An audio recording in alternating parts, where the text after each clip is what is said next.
चलिए हेलो बच्चों, चलिए अब हम बात करेंगे जैव विविधता के प्रतिरूप पैटर्न्स ऑफ बायोडायवर्सिटी। ठीक है, तो जैसा कि हम जानते हैं कि जो हमारी अर्थ है, हमारी पृथ्वी है, तो पृथ्वी के हर जगह जो बायो पैटर्न्स है ना, एक जैसे नहीं होते हैं। बायो पैटर्न्स जो होंगे हाँ, तो जैव विविधता के प्रतिरूप पैटर्न्स ऑफ बायोडायवर्सिटी की बात की जा रही है। तो हमने कहा कि हमारी जो पृथ्वी है, हमारी पृथ्वी पे जो सभी स्थान है वहां पे एक समान जैव विविधता नहीं पाई जाती है। सभी स्थानों पर जो बायोडायवर्सिटी होती है, बायोडायवर्सिटी, ठीक है, वो एक समान नहीं होती, एक जैसी नहीं होती है। अलग अलग स्थानों पे अलग अलग बायोडायवर्सिटी क्या होते हैं, पाए जाते हैं। इसमें हम लोग पढ़ने वाले अक्षांशीय प्रवणता यानी कि लैटिट्यूडनल ग्रेडियंट, बहुत इंपॉर्टेंट है, क्वेश्चन बोर्ड में भी पूछा जाता है और मे भी आप देखिए कितना आप कर सकते हो।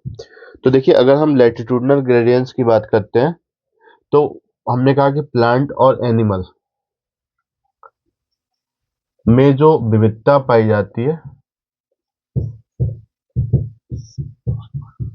प्लांट और एनिमल में विविधता पाई जाती है, वह विविधता पूरी पृथ्वी पे एक समान नहीं होती, अर्थ पे एक समान नहीं होगी, एक समान नहीं होती है। अलग अलग स्थानों पे जो बायोडायवर्सिटी होती है अलग अलग होती है और इनमें बहुत ही रोचक विविधता देखने को मिलती है। जैसे मान लीजिए कंगारू जो होते हैं वो ऑस्ट्रेलियाई महाद्वीप पे पाए जाते हैं, इंडिया पे तो पाए नहीं जाते। ऐसे आम और शीशम के पेड़ जो होते हैं कनाडा में नहीं होते हैं, भारत में होते हैं। तो अलग अलग स्थानों का अपना एक अलग बायोडायवर्सिटी है। तो सपोज दैट कि अगर हम कहें कि मान लेते हैं कि यह हमारी पृथ्वी है ना, यह हमारी अर्थ है, ठीक है, दैट इज द अर्थ।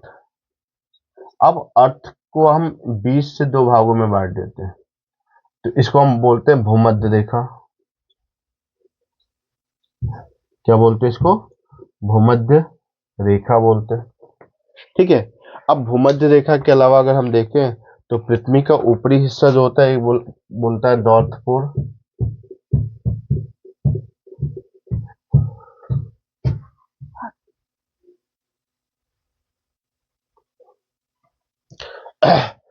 ये बोलते हैं नॉर्थ पोल और नीचे वाले को बोलते हैं साउथ पोल,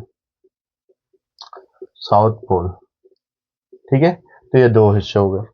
अब देखिए, अगर हम यहाँ के सेंटर से 23 डिग्री अंश का कोण लें, 23.5 डिग्री का कोण लें और एक रेखा बनाए, तो यहाँ से एक रेखा हम निकालते हैं।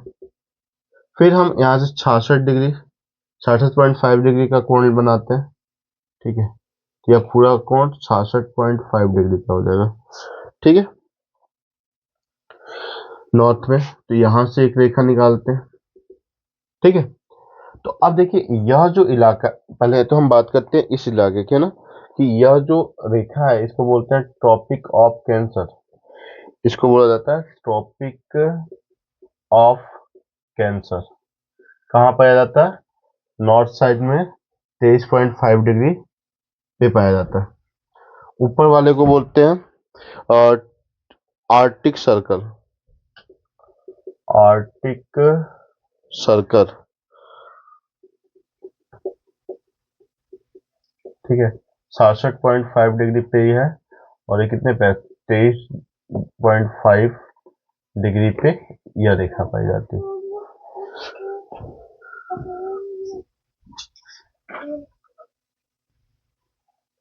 चलिए, ऐसे ही अगर हम नीचे की बात करें, साउथ की तरफ चलते हैं, तो अगर हम यहाँ से एक 23 डिग्री का एंगल बना लें, 23.5 डिग्री का एंगल बना लेते हैं, ठीक है।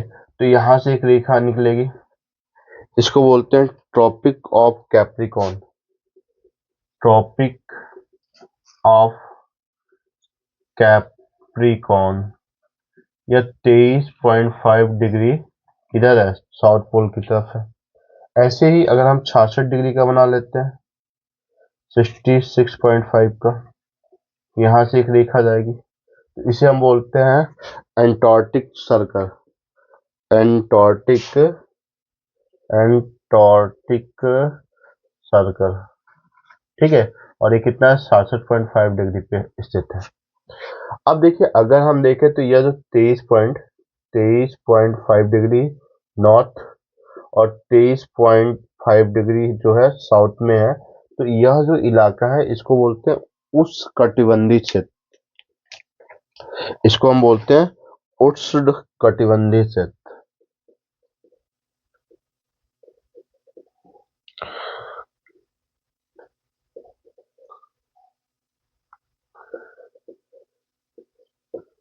क्षेत्र, अब इस उष्णकटिबंधीय क्षेत्र में क्या होता है, धूप भी अच्छा खासा होता है और पानी भी अच्छी आती है। फिर हम अगर 23 से ऊपर जाते हैं तो इसको हम बोलते हैं शीतोष्ण प्रदेश, इसको बोला जाता है, या ध्रुव प्रदेश, या ध्रुव प्रदेश, ठीक है, यह बोला जाता है, ठीक है, चाहे नीचे का पोर्शन हो या ऊपर का पोर्शन हो, ठीक है, यह शीतोष्ण या ध्रुव प्रदेश होता है। अब देखा यह जाता है कि जो उष्णकटिबंधीय क्षेत्र होते हैं यहाँ पे स्पीशीज की संख्या, जातियों की संख्या अधिक होती है, जबकि शीतोष्ण प्रदेश में स्पीशीज की जो संख्या होती है यह कम होती है, ठीक है।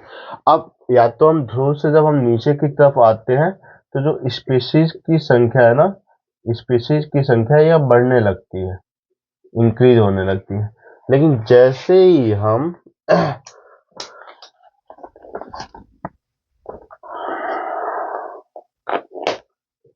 जैसे ही हम भूमध्य रेखा से ध्रुवों की तरफ जाते हैं तो स्पीशीज की संख्या जो होती है वो क्या होती है, घटने लगती है। तो अगर हम ऊपर से नीचे आ रहे हैं यानी कि पोल से, ध्रुव से हम भूमध्य रेखा की तरफ आ रहे हैं तो स्पीशीज की संख्या क्या होगी, बढ़ेगी, और अगर हम भूमध्य रेखा से ऊपर की तरफ जा रहे हैं तो स्पीशीज की संख्या क्या होगी, घटेगी, ठीक है। ऐसे ही अगर हम कुछ एग्जाम्पल लें तो अगर देखिए तो यहाँ पे एक देश है कोलंबिया, ठीक है, भूमध्य रेखा पे स्थित एक देश है, भूमध्य रेखा पे स्थित एक देश है कोलंबिया, कोलंबिया, यहाँ 1400 जातियां पाई जाती है पक्षियों की, ठीक है, और ये कहाँ पाई जाती है, भूमध्य रेखा के समीप पाई जाती है ना। अब ऐसे ही थोड़ा सा और हम ऊपर जाएंगे, 41 डिग्री पे जाते हैं तो वहां पे एक देश आता है न्यूयॉर्क,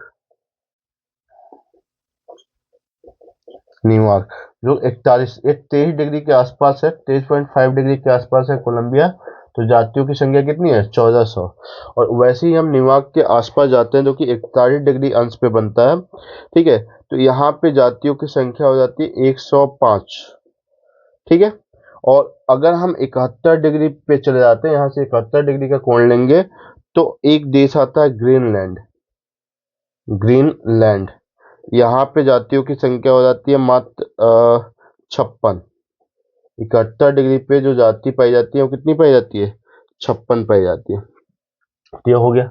वैसे अपना इंडिया भी जो होता है ना वो उष्णकटिबंधीय क्षेत्र में आता है, ठीक है, इंडिया का अधिकतर पोर्शन जो होता है उष्णकटिबंधीय क्षेत्र में आता है, तो अगर हम ऐसे देखें तो कुछ भारत ऐसे है, ठीक है, तो उष्णकटिबंधीय क्षेत्र में आता है, तो जाहिर सी बात है इंडिया में इंडिया में जो जातियों की पक्षियों की जातियों की संख्या होती है वो 1200 के करीब है, ठीक है।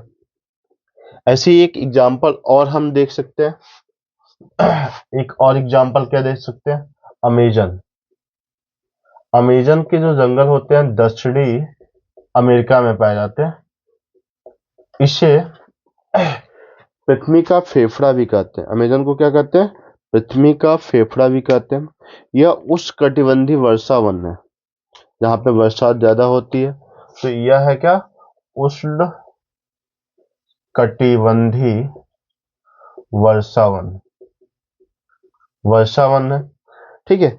अब अगर हम यहाँ पे बात करें तो यहाँ लगभग 40,000 प्लांट की जातियां पाई जाती हैं, ठीक है, 3,000 मछलियों की जातियां पाई जाती हैं, फिश की जातियां पाई जाती है, 3,000 के करीब फिश की यहाँ पे जातियां पाई जाती हैं, 427 के करीब में और मैमल्स एंड एम्फीबिया की जातियां पाई जाती हैं, ठीक है, 378 के करीब में रेप्टाइल्स होते हैं, सरीसृप होते हैं, और लगभग 125 करोड़ अकशेरुकी जंतु नॉन कॉर्डेटा पाए जाते हैं। इसीलिए देखा जाता है जो जो अमेजन का वर्षा वन है, ठीक है, यहाँ पे जाति विविधता काफी ज्यादा होती है।